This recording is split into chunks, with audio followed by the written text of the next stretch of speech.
Everybody, what we're talking about today is how all wars are commercial transactions, all commerce is war, and all warfare is commerce.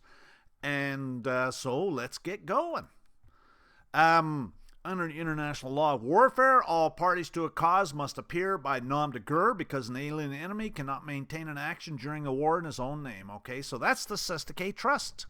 A party is a person. A mixed war is one which is made on one side by public authority and by the other by mere private persons. That's Black's Law Dictionary, 5th edition. And so, all court cases are a mixed war. And then there's it's all warfare, okay? And it's all slavery. It's all Roman cult. This is Black's Law Dictionary, 8th edition. Capitis diminutio is the destruction or the kaput of the legal personality. Capitis diminutio wipes out the former individual, puts a new one in his place. Between the old and new individual, there is, legally speaking, nothing in common. A juristic personality may thus be destroyed in one of three ways. By loss of status libertatis. This is Capitis diminutio maxima, okay, and it's all about status, okay, under Roman law. By loss of status civitatis, this is Capitis diminutio media, and so anyways, it's all about status, and all of this is taken from the textbook on the history and system of Roman private law, okay, which is Roman civil law, right? Roman private law, and yep, that's where it's all coming from, and that's cited in Black's Law Dictionary, 8th edition. Slavery is a status under Roman civil law. Capitis diminutio, the maximum reduction of status.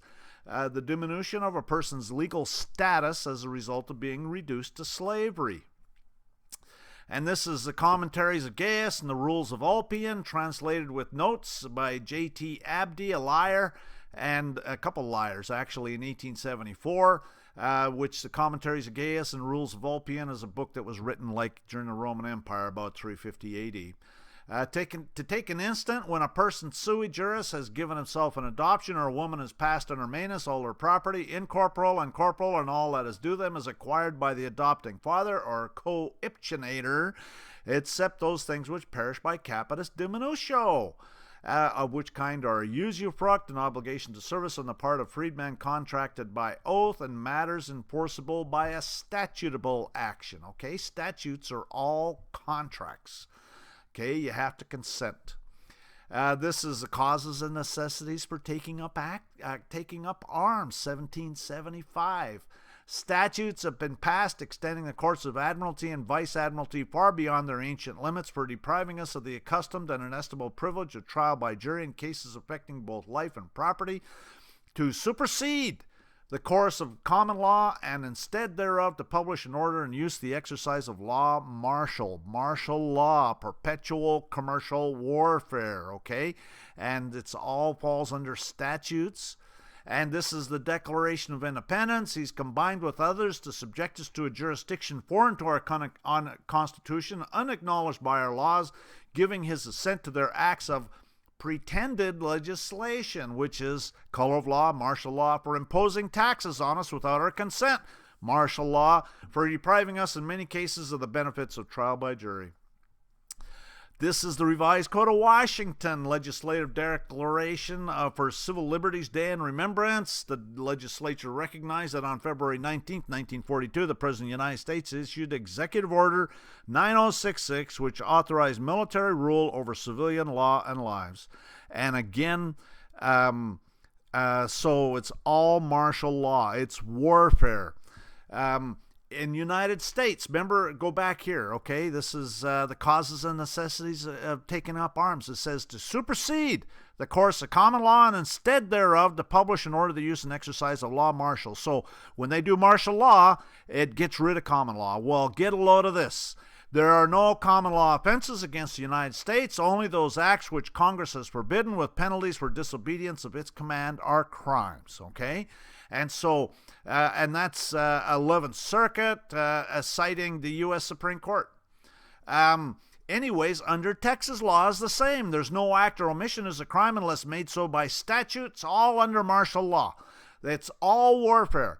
The legislature may create an offense and in the same enactment provide exceptions to its application. Okay, and then a penal action. Get a load of this. A penal action is an action on a penal statute, an action for recovery of penalty given by statute. Where an action is founded entirely upon a statute, the only object of it is to recover a penalty or forfeiture. Such action is a penal action. The words penal and penalty in their strict and primary sense denote a punishment, whether corporal or pecuniary, imposed and enforced by the state for a crime or offense against its laws. The noun penalty is defined forfeiture or to be forfeited for non-compliance with an agreement. It's all warfare. It's all contracts. It's all commerce. The words forfeit and penalty are substantially synonymous. The penal action is founded entirely on statute and brought with the sole object of recovering a penalty or forfeiture imposed as punishment for specific offense, while remedial action is one brought to obtain compensation or indemnity. And so, again, this is all commerce. It's all warfare. A penal action is one founded entirely on statute, and the only object is to recover a penalty or a forfeiture imposed as a punishment for a certain specific offense, while a remedial action is one brought to obtain compensation or indemnity. A penal action is a civil suit, okay? So there's nothing criminal. It's all civil. Brought for the recovery, that's under Roman law. Think about it. That's all Roman cult law. For the recovery of a statutory forfeiture when inflicted as punishment for an offense against the public. Such actions are civil actions on the one hand closely related to criminal prosecutions, on the other to actions for private injuries in which the party aggrieved may by statute recover punitive damages. So again, there is nothing criminal. It's all it's all civil. And this is the Law of Persons by Joseph R. Long, published 1912, Section 1. Classification of persons. The Roman law distinguished three kinds of personal status. The point being is that it's all Roman law, and status is everything under Roman law. And Section 3, loss of freedom. A Roman citizen cannot legally be sold into slavery, but he might become a slave for condemnation for a crime or by being captured by an enemy, okay? Condemnation for a crime. Gee, that sounds like some sort of statute, a penal statute, a contract. Warfare. Status is a state, standing, condition, situation. Compare a state. A corporation has no status as a citizen outside the jurisdiction where it was created.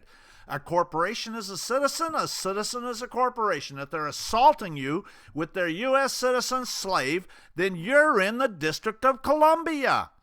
The law of status. The category law dealing with personal and non-proprietary rights, whether in rem or in personam. It is one of the three departments into which civil law is divided. It's all coming from the Roman cult. And now we'll have a little interlude. This is an advertisement for my new subscription-based YouTube channel called Sovereignty International. The recommended cost of the subscription is only $1.99 a month because it avoids the advertising only. The only power that the New World Order Satanists have over us is through fraud and deception, and my agenda is to expose it for all our benefit. For that reason, there will be very little exclusive material on the channel.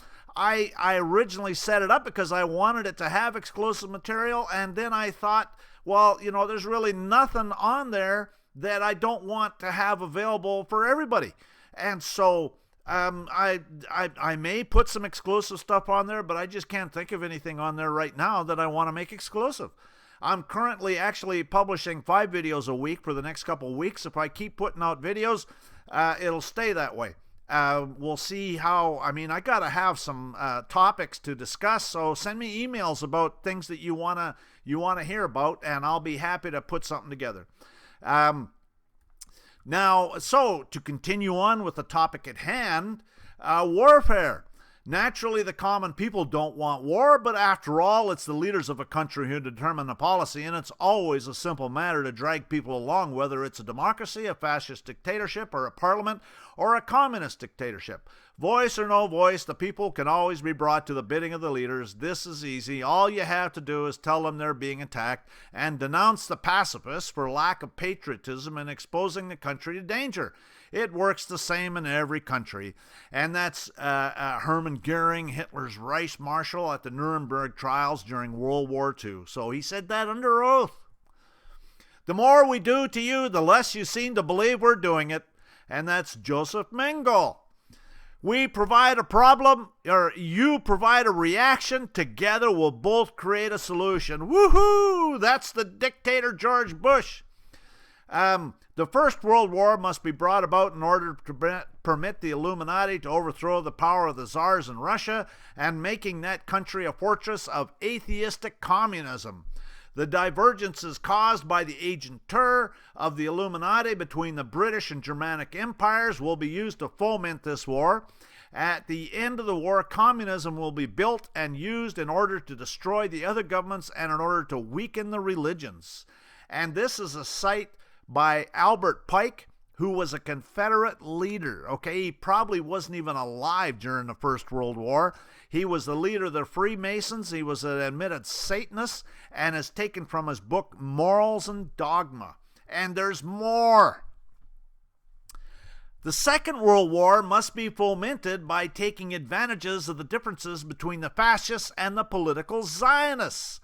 This war must be brought about so that Nazism is destroyed and that the political Zionism be brought enough to institute a sovereign state of Israel and Palestine.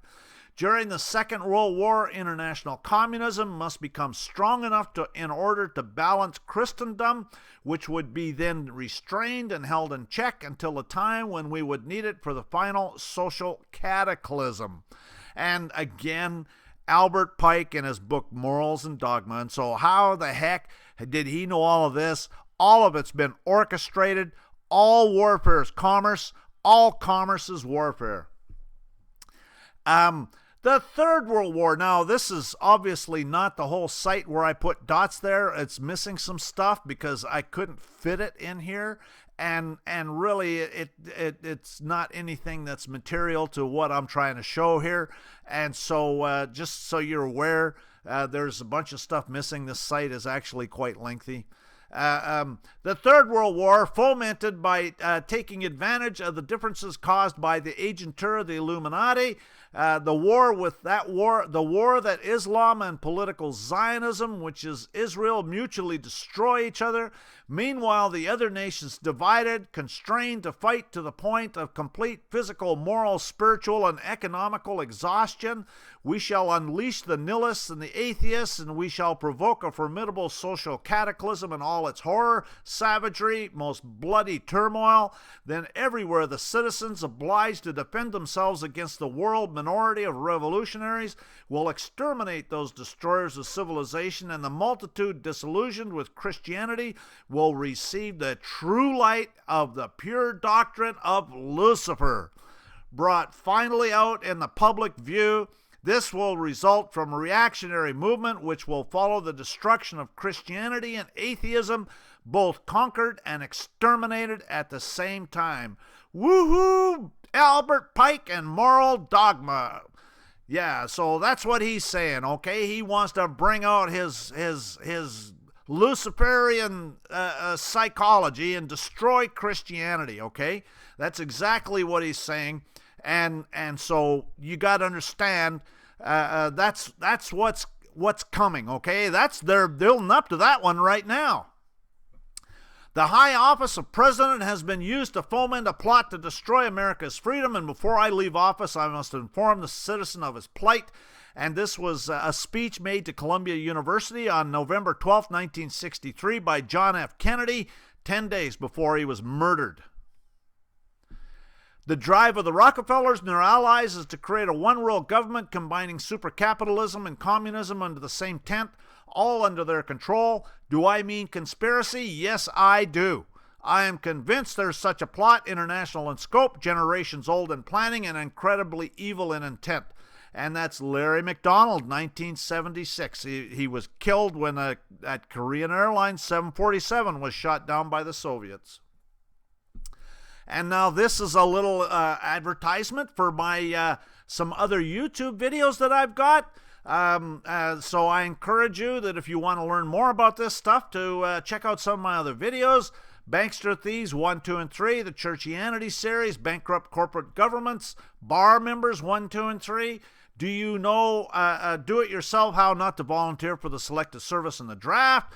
I mean, if you want to go off to war and be part of their killing fields, then knock yourself out. But for anybody that doesn't want to do it, this is how you can not do it.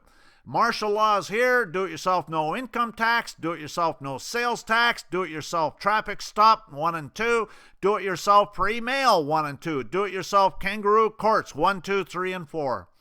And back to the topic at hand, war is business. That awkward moment when you realize that the same government that is supposed to protect us from terrorists is the terrorist.